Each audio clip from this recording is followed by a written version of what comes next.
नमस्कार, मैं अभी जीसीएलसी में हूँ। हमारे साथ यहाँ के डायरेक्टर विपिन सर हैं। उनसे बात करेंगे कि कंप्यूटर अभी के जीवन में कितना महत्व है।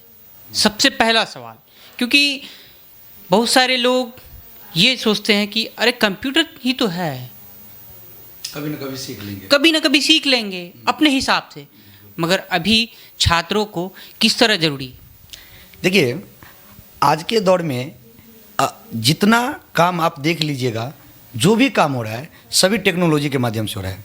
यहाँ तक अगर हम बच्चों को बोले कि अगर आप कभी सर्च करिए कि अगर सबसे ज़्यादा अगर बिजनेसमैन में टॉप 10 में अगर सबसे नंबर 1 पे भी है तो टेक्नोलॉजी वाला ही मिलेगा।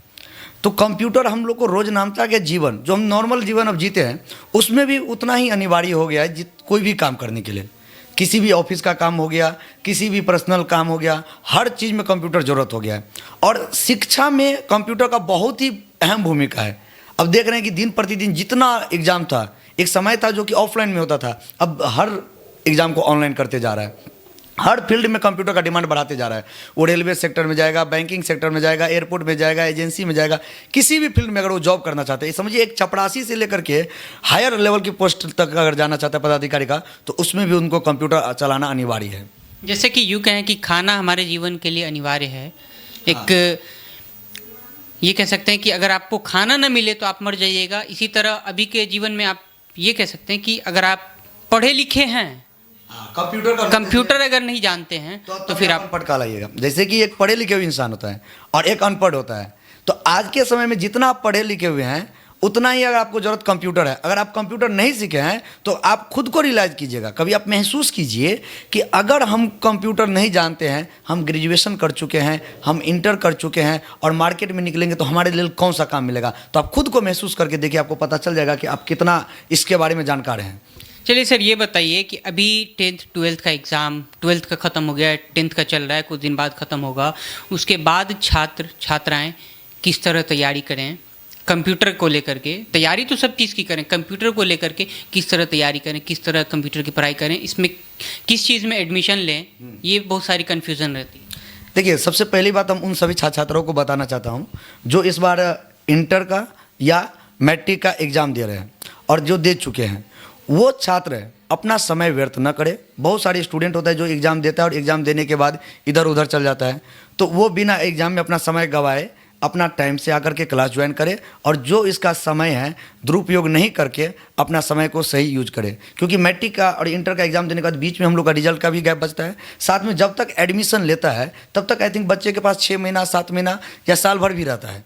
उस बीच में आकर के अपना वो क्लास ज्वाइन कर सकता है, कोर्स कर सकता है और काफ़ी बेहतरीन कोर्स अब हमारे यहाँ प्रोवाइड करवाता है। बेसिक से लेकर के एडवांस लेवल तक कोर्सेज अवेलेबल रहता है। क्या सर, अगर कोर्स की बात करें तो क्या इसके स्ट्रक्चर्स हैं, क्या इसमें ड्यूरेशन है, उस पर बात? देखिए, अगर कोई स्टूडेंट जैसे 6 महीने वाला करना चाहता है तो वो बेसिक होता है, जिसमें हम लोग कंप्यूटर को ऑपरेट करना जान जाते हैं, ऑफिस मैनेजमेंट करना जान जाते हैं, डेटा एंट्री ऑपरेटर जान जाता है। अगर स्टूडेंट के पास 1 ईयर का समय है, यहाँ पे 1 आवर करके क्लास चलता है हम लोग के यहाँ, और 1 घंटा करके बच्चा अपना कहीं ना कहीं मोबाइल में इधर उधर समय बिना मतलब का व्यर्थ करते रहता है। उतना समय निकाल करके अगर अपना वो क्लास में टाइम देता है तो वो अच्छा सीख सकता है, एडवांस सीख सकता है, ताकि वो किसी भी फील्ड में, वो ग्राफिक डिजाइनिंग का फील्ड हो, वेब डिजाइनिंग का फील्ड हो, या डेटा एंट्री ऑपरेटर का फील्ड हो, या ऑफिस मैनेजमेंट का फील्ड हो, इस सभी प्रकार के काम को फिर वो परफॉर्म कर सकता है। मगर देखा ये जाता है कि बहुत सारे छात्र छात्राएं कंप्यूटर पढ़ने के लिए इच्छुक होते हैं, मगर उनके मन में ये कहीं एक बहुत बड़ा रोड़ा यूँ कहें कि बहुत बड़ा सवाल होता है कि कंप्यूटर तो हम जा रहे हैं सीखने, मगर हमको इंग्लिश नहीं आता है। तो इस पे आपकी संस्था क्या फोकस करती है कि जिन छात्राओं को इंग्लिश नहीं आती है, उस रोड़ा को हटाने का किस तरह काम?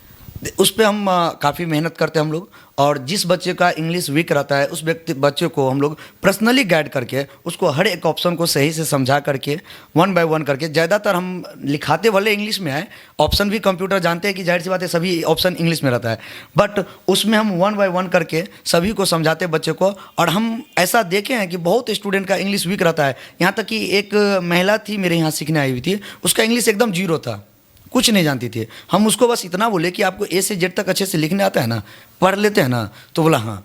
तो उसको सिर्फ समझिए कि प्रैक्टिस करवाना पड़ा। कंप्यूटर एक प्रैक्टिस की चीज़ है, वो प्रैक्टिस कर करके अच्छे से सीख गया। मतलब आप यूँ कह रहे हैं कि एक तीर से दो निशाना, आप कंप्यूटर भी सीख रहे हैं, साथ साथ इंग्लिश भी सीख रहे इंग्लिश भी सीख रहे हैं, दोनों स्किल हो जाता है उनका। और अभी के समय में स्किल को मजबूत करना जरूरी है। अभी हम बता दें कि 90% स्टूडेंट का हाल ये है, उसका न तो कोई गोल रहता है, न उसके पास ग्रेजुएशन क्वालिफाइड है, फिर भी उसके पास कोई स्किल नहीं है। लेकिन अभी के दौर में मार्केट में अगर सबसे ज़्यादा डिमांडेड चीज़ है तो वो है स्किल।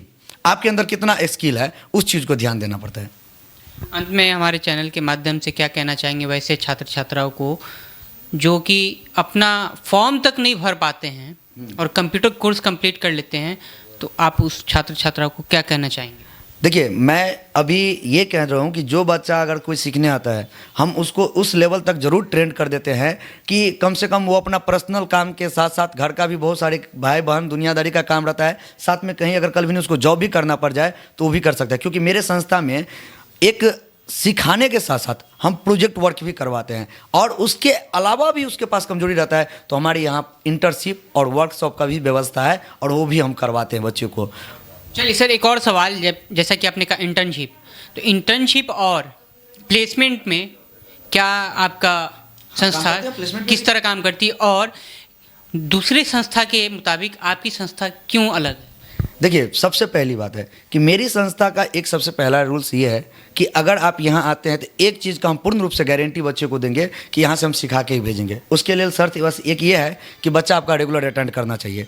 दूसरी बात, बच्चे को अगर एक टाइम में सीखे या 2 टाइम में सीखे या जैसे सीखे, हम एक्स्ट्रा टाइम देकर के भी उसको कंप्लीटली सिखाएंगे। और प्रोजेक्ट, जो कि बहुत जगह संस्था पे प्रोजेक्ट वर्क नहीं कराया जाता है, हम सिर्फ ऑप्शन का यूज नहीं बल्कि प्रोजेक्ट वर्क के साथ काम कराते हैं। और हम इस बीच में भी बच्चों को प्लेसमेंट दिलवाए हैं, और जहाँ तक होता है हम उस पर भी काम करते हैं कि हमारे बच्चे को जिसको रिक्वायरमेंट रहता है कि सर हम सीख तो लिए लेकिन हमारा फाइनेंशियल कंडीशन ठीक नहीं है और हम कोई जॉब करना चाहते हैं, तो हम उसका भी अरेंज करते हैं और व्यवस्था करवाते हैं, और इंटर्नशिप के बाद हम उसको वहाँ पे ट्रांसफ़र करने का भी काम करते हैं। जी, धन्यवाद।